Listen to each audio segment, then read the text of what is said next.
Welcome to Offgrid Victory.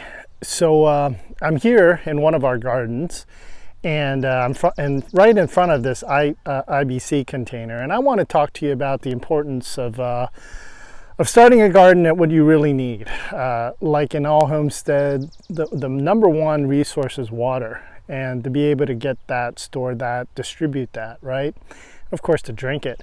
And so we need water as well as the plants. And so what I did for this particular garden is I have this IBC Tote set up, which holds 275 gallons. And what I want to do is show you how to set up an off-grid sprinkling system. So I don't have any drip irrigation or anything fancy like that set up here. I basically have this hose, right? And so I have this flexible hose outline. It's 50 feet, and of course this contraption here, just wand, and of course different ways to water like this. This head has a couple different types of jet sprays, but how do I get that and how do I get it to work?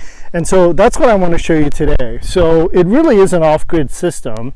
As you can see, this is just a regular IBC Tote, and since we're on it, let's talk about painting it. Well, it has been painted years ago, probably 3 years ago with black paint, 4 years ago, but you can see it's all kind of come off.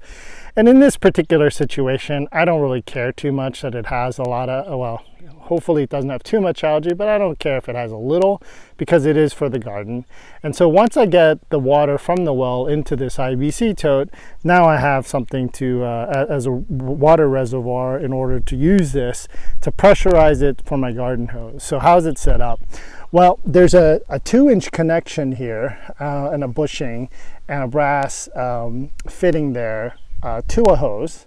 And so this is I think it's a 1/2-inch hose, and of course it's right now on, and it's connected to this guy right here. And what is that? That's a 12-volt DC water pump, and so that'll pressurize this whole system to about 55 psi.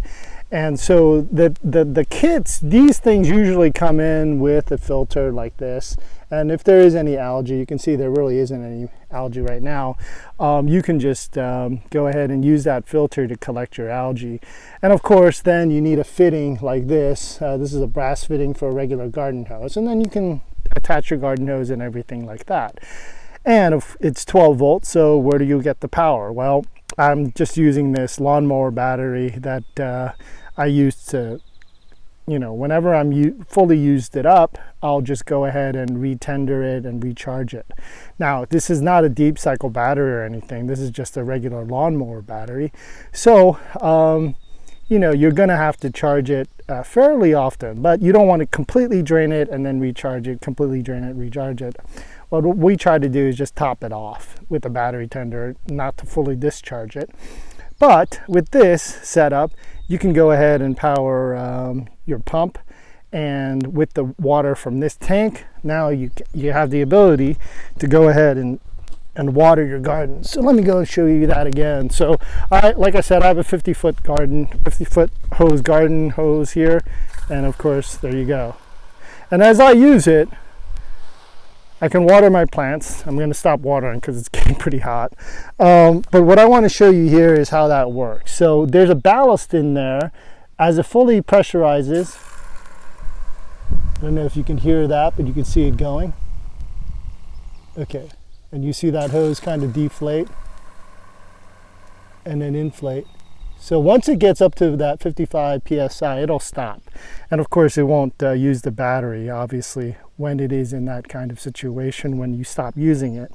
So yeah, this is how I set up an off-grid watering station or water pump the simple way. And then of course I'm going to take that battery, put it into a place where it won't get weathered, and just take that pump off and just disconnect that right there. And then I'll be able to do this again. Alrighty, shalom.